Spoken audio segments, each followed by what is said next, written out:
large police jurisdiction. Till he finds his teeny-weeny police department in some podunk place out there. Then he pulls in and he goes, oh, yeah, my wife drowned, she's in the trunk. And they go in there and they go, yeah, she doesn't have two bags. Now, they believe he killed her. It's interesting because I found out that he was reading, his mother-in-law, gave him a Reader's Digest book because he was interested in it. And it was about how a man drowned his wife in the bathtub by pulling up her feet. Right before this happened. And he was suspect in the BTK homicides too, because when they went and investigated him, they found that he had interesting weaponry and bags of pubic hair under his bed. Cribbity-doo. And yeah, and so here he is in this jurisdiction, and I'm like talking with the sheriff. I'm like, look, this guy killed this woman, and the evidence is pretty strong. It's heavily circumstantial, but gee, it's pretty darn strong. And he just said, the prosecutor won't take the case. And I said, why not? And he said, because the victim's not from here, and the perpetrator's not from here, and as far as the folk here are concerned, there's no threat to the area. So he took her out of the jurisdiction on purpose? That's why he went? No, he was from Kansas. He went camping in another state. Right. So when it happened there, the people in that town have to spend the money to prosecute this case. Nobody's got any money. So they're like, well, we don't care about the woman. She wasn't one of us. We don't care about him because he doesn't live here. So we don't have any threat in our town, and we're not all that concerned about justice factor because he's not one of us. So the prosecutor wasn't going to spend all that money on a bunch of out-of-towners. And that's the reality of how things work, because there is no accountability process in the United States. That prosecution and that police department can be held accountable.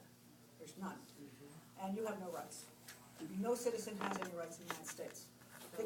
You have a petition or something to change that? To change it is going to be a huge effort to require, and I don't know if that'd be state by state or it'd be a federal law, that at a certain point in investigation, the records have to be opened up, and there's a special board that's not law enforcement and prosecution, looks over this case to determine whether another investigative group should be applied to this so that somebody else can solve the case, or whether they should be held accountable for not doing the case right or not prosecuting it. We don't have any laws. The cases in this country, what they say is, if it's of interest to the state has a choice to investigate or not investigate. They don't have to even investigate a case. That's their choice. Because a homicide is of interest to the state, not to the family or the citizens, only to the state. Now, of course, the state is the citizens, but hey, people. Yeah. Do police detectives, do they have to have any type of licensing? They have to go through the police academy, yes. And now here's another big point I want to make. So one reason is the prosecution has to have a desire to prosecute. They have to have the money to prosecute. They have to have the people, wanting the money to be spent. But when we get back to the case issues, what else goes wrong with these cases? One of the number one things that goes wrong with these cases is lack of training. Yep. The majority of detectives have really very little training, and we don't know that. Because I don't know how many times I'll comment on a case and somebody will come right into an email.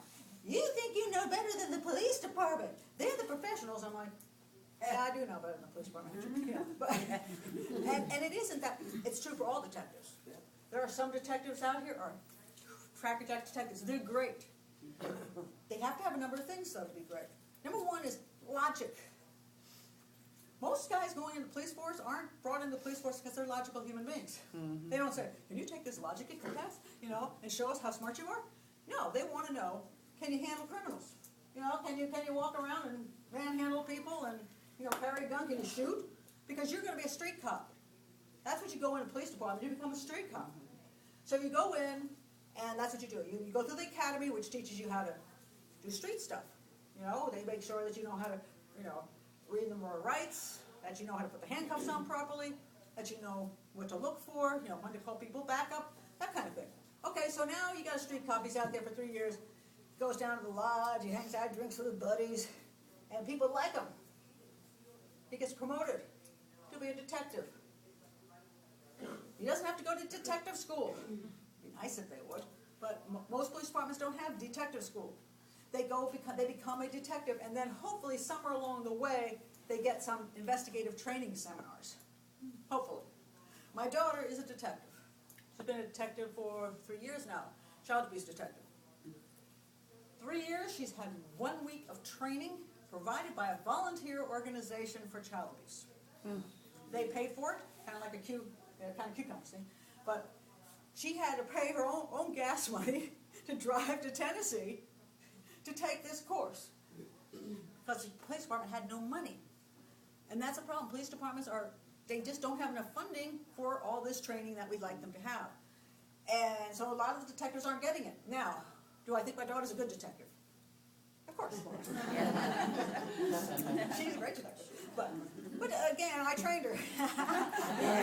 She spent years growing up with me going, oh, what happened to her? Oh, I see that. So, she's been around me talking about profiling and homicides and all kinds of things for years before she became a detective.